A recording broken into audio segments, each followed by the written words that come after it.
Thôi rồi. Yêu. Ô. Thì tôi lúc này tung chế đâu. Tung chế gì? Tung chế tao cú. Để tôi cố là. Cho trong ha. Ô, càng thì tả ơ. Thì tôi nào tung chế này. Thì tung chế. Các bé. Bay. Sao mà cho. Cho thì cho tụi nó là thế là hậu rồi. Ừ.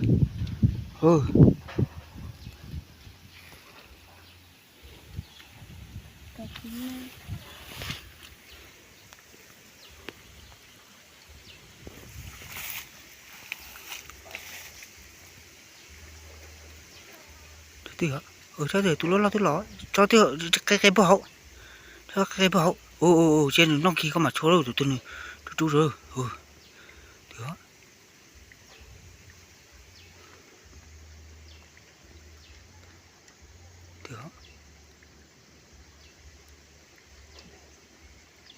Thì hả? Chị tôi lấy cho chị cho.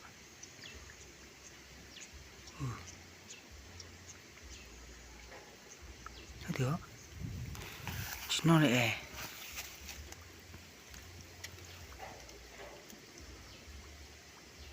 Từ tôi ra câu đầu tôi từ sân đi đi. Được không sao? Được.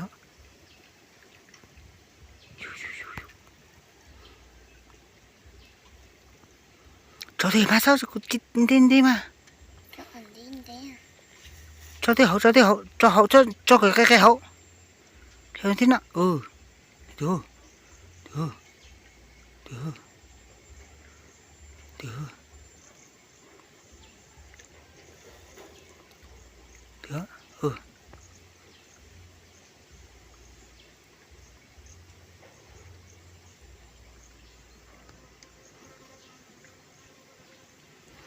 Chị lấy mà chị tôi chúa.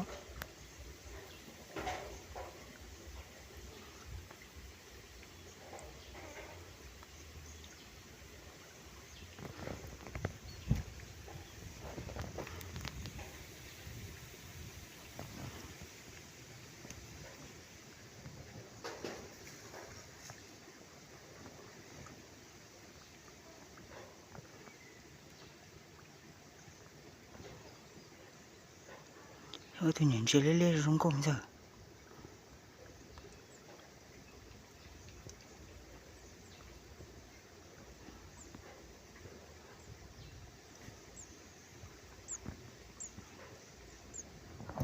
Có thể cho em tôi chỉ non lại.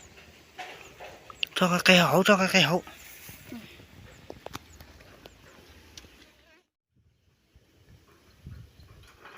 Cái con nắp bầu. Bớ.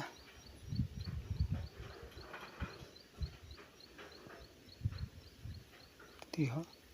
Em phải muốn tụi ra có độ lo tôi.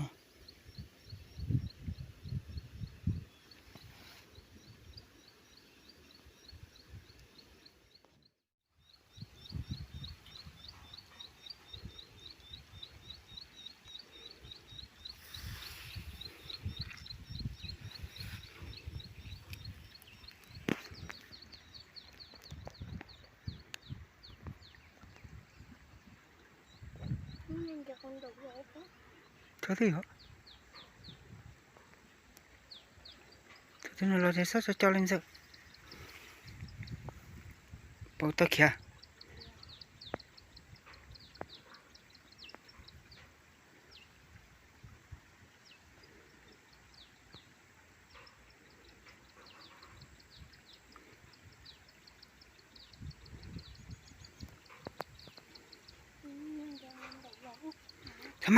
Sao mà chúa mà.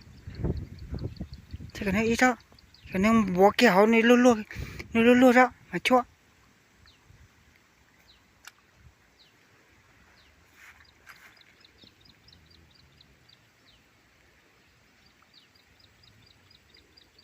Đó rồi. Thế mà chua trên này chị ít xe. Nên tôi chỉ tao nọi. Cho cái hơn cha có đổi thế nào.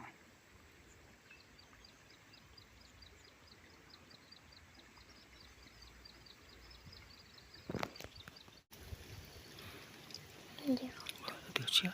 đi bản nên chứ cho đi người ta cho lấy nên gì bạn cho chó nó từ họ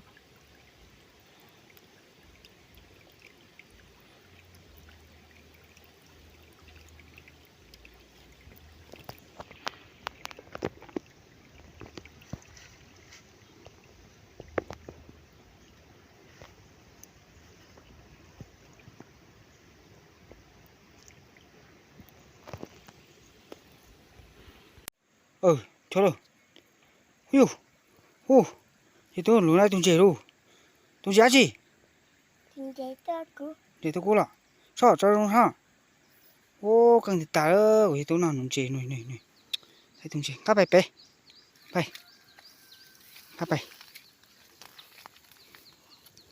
sẽ thì tiêu lo nó tôi tung chế nó hả lo vào hậu bây giờ lo vào hậu bây giờ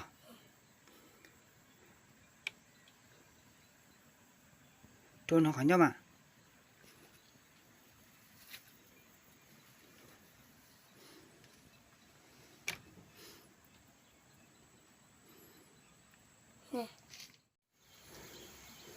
cô sẽ tả ơ ra không đùa